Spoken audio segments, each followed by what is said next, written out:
Bom dia, paz do Senhor, tudo bem? Hoje em nossa reflexão matinal, eu vou falar um pouco sobre desânimo e isolamento. O que a Bíblia pode nos dizer para que venhamos a refletir sobre este assunto? E quais as consequências que ele traz em nossa vida? Vamos a um texto? Jó 4, capítulo 4, versículo 2 ao versículo 5. Diz assim: Sem tentar alguém falar-te, enfadar-te-ás, quem todavia poderá conter as palavras? Eis que tens ensinado a muitos e tens fortalecido mãos fracas. As tuas palavras têm sustentado aos que tropeçavam, e os joelhos vacilantes tens fortificado. Mas agora, em chegada a tua vez, tu te enfadas? Sendo tu atingido, tu te perturbas? Esse texto está em Jó, capítulo 4, versículo 2 ao 5. É interessante que esse texto ele mostra Jó completamente desanimado. E não era uma pessoa que tinha problemas com isso. Não, Jó era uma pessoa que constantemente fortaleceu seus amigos. Através da palavra que ele conhecia, através do que ele conhecia de Deus. E nesse momento ele é questionado. Você que ajudava aqueles que estavam tropeçando, que tinham joelhos vacilantes, agora está cansado, não aguenta? E o que acontece? Muitos de nós passamos por essa situação. Mais aqueles, nesse caso, que conhecem a palavra. Ou até aqueles que não conhecem a palavra, mas através de palavras motivacionais, através de conselhos bons que dão às outras pessoas, acabam um dia se vendo isolados, desanimados e isolados, e acabam por colher consequências terríveis com isso. Nós conhecemos a história de Jó, sabemos que em um momento determinado da provação dele, ele desejou realmente a morte, ele estava muito desanimado, e esse desânimo levou ele a duvidar da palavra. Isso é um sintoma do desânimo. Levou ele a desistir de tudo. E entre outras, ele começou a deixar, ou ele deixou de ser a referência que ele tinha, que ele era para as outras pessoas. Então as pessoas tinham em Jó uma referência de fé, de força, né, de homem que era perseverante, e a partir do momento do desânimo isso acabou. Pô, se eu vejo uma pessoa que está sempre pregando sobre fé, todas as vezes essa pessoa fala sobre fé, se na primeira aprovação, em uma aprovação ela não exerce essa fé, o que essa pessoa me ensinou então? Será que eu vou acreditar tanto assim? E foi isso que Jó estava passando.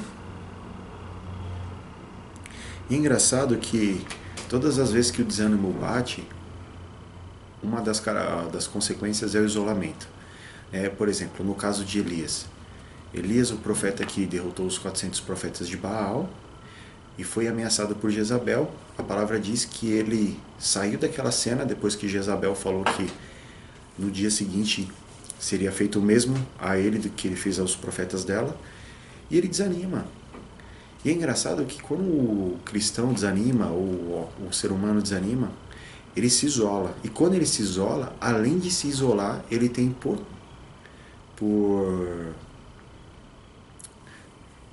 não é a obrigação a palavra fugiu. Ele tem como característica muito firme culpar as pessoas do seu próprio isolamento. Então, por exemplo, ele justifica o seu isolamento dizendo que as pessoas o abandonaram. Você conhece alguém assim? A pessoa ela desanima, ela se isola e no auge do seu isolamento ela diz para todos: não foi eu que me isolei, foi as pessoas que me abandonaram. Eles que me abandonaram. Essa é uma característica muito marcante nas pessoas que passam por isso. Desculpa. Em 1 Reis 19:4 diz assim, sobre Elias: Ele mesmo, porém, foi ao deserto o caminho de um dia, e veio, se assentou debaixo de um zimbro, pediu para si a morte e disse: Basta, toma agora, ó Senhor, a minha alma, pois não sou melhor que meus pais.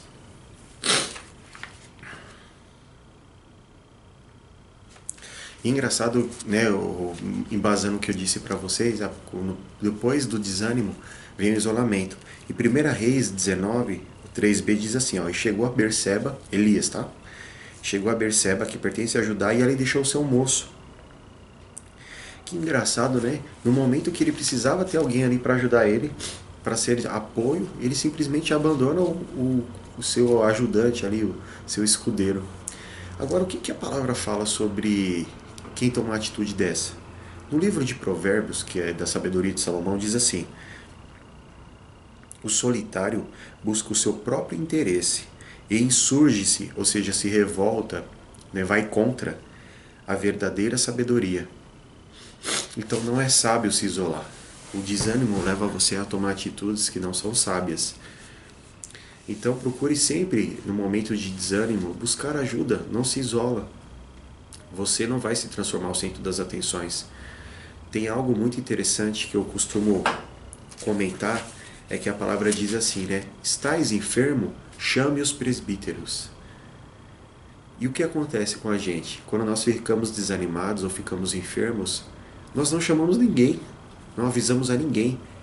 Mas ao mesmo tempo cobramos que as pessoas venham nos visitar, venham orar por nós, venham se compadecer da nossa situação.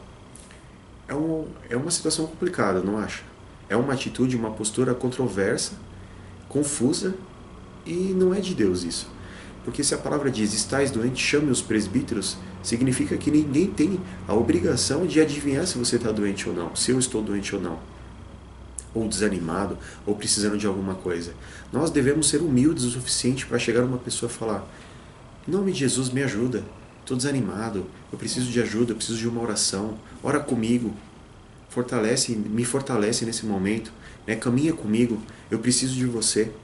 Eu sei que muitas pessoas têm um coração duro e para elas falarem isso é muito difícil, mas é melhor você vencer o seu próprio orgulho e enfrentar algo junto com uma pessoa do que se isolar e muitas vezes acabar perecendo sozinho.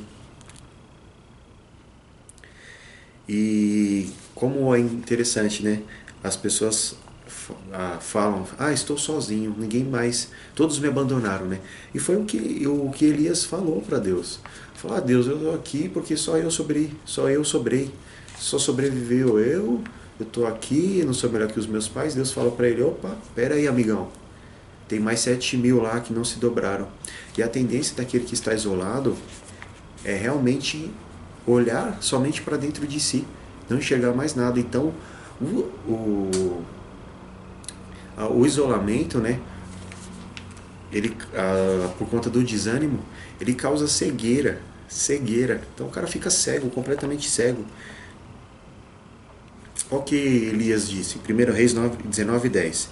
Ele respondeu, tenho sido zeloso, Senhor, Deus dos exércitos, porque os filhos de Israel deixaram a tua aliança, derribaram os teus altares e mataram os teus profetas à espada. E eu fiquei só, e procuram tirar minha vida, ainda tentando justificar. Fiquei sozinho porque eles tentam me matar.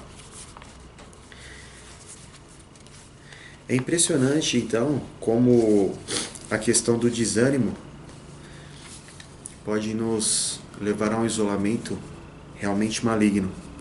E eu queria hoje fazer essa reflexão com você e deixar o aviso. Não se isole. A nossa caminhada ela não é fácil. Jesus não disse que seria fácil. Jesus disse, tem de bom ânimo, pois eu venci o mundo. Se nós nele tivermos fé e perseverarmos, nós iremos vencer o mundo também.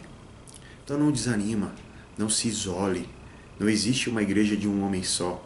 Não existe o super-herói sozinho, evangelista, que faz tudo só por ele. Não existe. O homem não foi feito para ficar só. Não é bom que o homem esteja só. É melhor que sejam dois do que um. As palavras sempre nos remetem a uma parceria, a um ajudar o outro. Porque Deus não vai dividir a glória dele com ninguém.